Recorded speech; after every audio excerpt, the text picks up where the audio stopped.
Good evening, Mr. Zakir Naik. My name is Gulab Chand Vishkarma, and I have a question.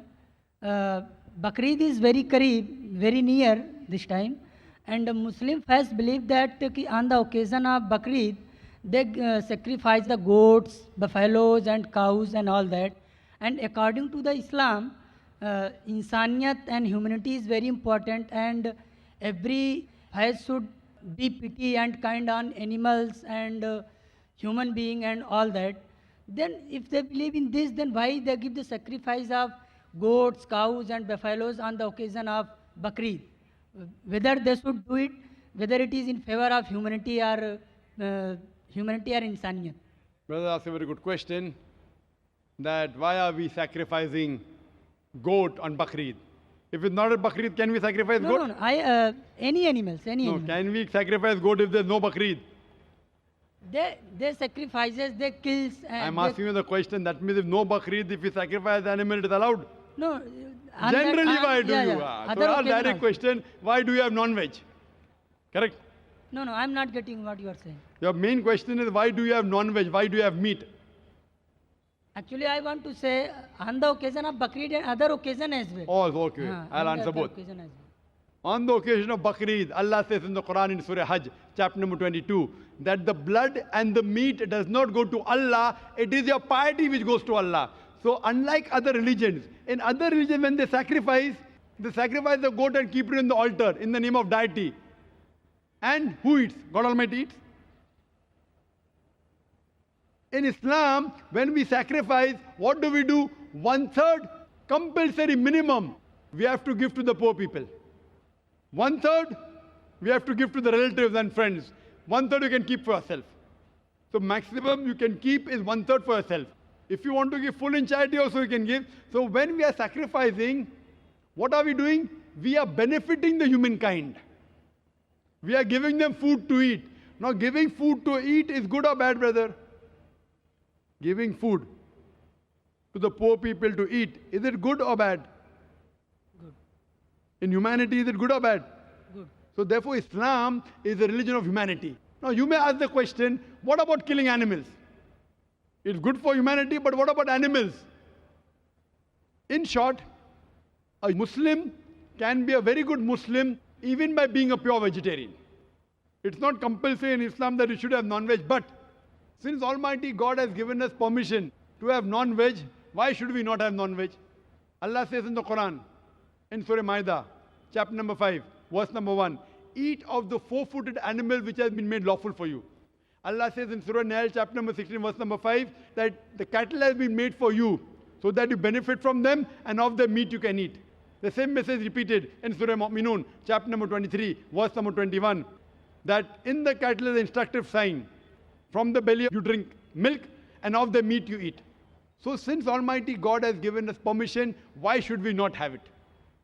Now coming to the logical aspect, today science tells us that in non-veg food, in flesh food, it is rich in vitamins, and it is only food which has got complete protein. Our human body, there are total 23 amino acids required by the human body, out of which 8 are not synthesized in the body. It has to be given from the external diet.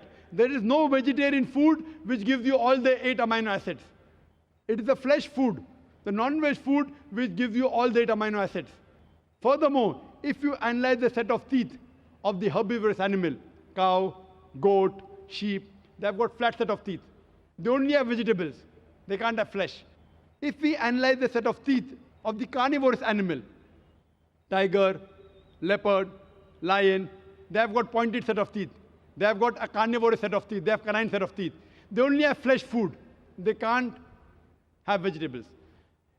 If we go in front of the mirror and we see a set of teeth, we have got pointed teeth as well as flat teeth. We have got an omnivorous set of teeth. If Almighty God wanted us to have only vegetables, why did He give us the pointed teeth? For what? To have the flesh food. Furthermore, the digestive system of the herbivorous animal, cow, goat, sheep, can only digest vegetables. They can't digest flesh food. The digestive system of the carnivorous animal, tiger, leopard, lion, can only digest flesh food. They can't digest vegetables. But the digestive system of the human being has got small intestine and long intestine. We can digest vegetable as well as fresh food. If Almighty God wanted us to have only vegetables, why did He give our digestive system we can digest both? Furthermore, there is a misconception that Hindus should not have non-veg. It's misconception. If you read the Hindu scriptures, it's mentioned in Manusmriti, chapter number 5, verse number 30, that Almighty God created some animals to eat and some to be eaten. If you eat the animals that have been created to be eaten, you're not doing a sin. It's mentioned in Manusmriti, chapter number 5, verse number 31, that Almighty God has created some animal for sacrifice. So if you kill the sacrificial animal, you're not doing a sin. It is mentioned in Manusmriti, chapter number 5, verse number 40, that killing in sacrifice is not a sin. There are various references in the Hindu scriptures and the Vedas that the sages and sons, they had non-veg, they even had beef. If you read Mahabharat Anushasan Parv, chapter number 88, you know the story of the Pandavas. You know Pandavas?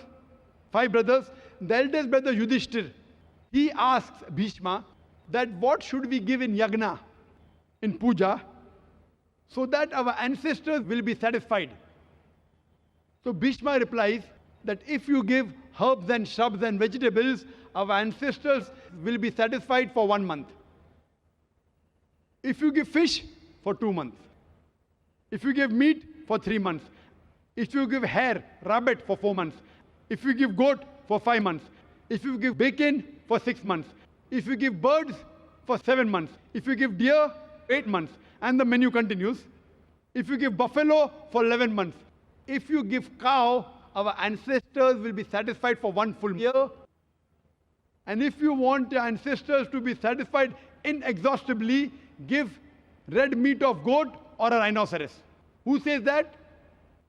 Bhishma to Yudhishthir. The full menu is there. Vegetables, fish, rabbit, goat, everything is there. Buffalo, cow. So even in Hindu scriptures, eating non-veg is permitted. It is many of the Hindus, because they were being influenced by other philosophies of ahimsa, they started practicing it. And these people who follow ahimsa, that's non-violence, not killing any living creature, if any human being can lead a life without killing living creatures, I'm for it. What they say, killing animal is a big sin because they're life. Killing life is prohibited. Today science is advanced and we have come to know that even the plants have got life.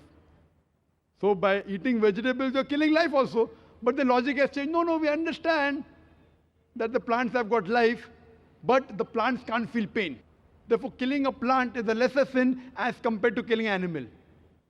For sake of argument, I agree. Today science tells us that the human ear can hear frequencies between 20 cycles per second to 20,000 cycles per second. Anything below and above we can't hear. Today science tells us that even the plant cries, but the human ear cannot hear. So there was a farmer in USA who had equipment which converted the cry of the plant to the human ear, and he used to know that that required water. Someone will say, okay, fine, I agree that the plant can feel pain, but it has got 2 or 3 senses less.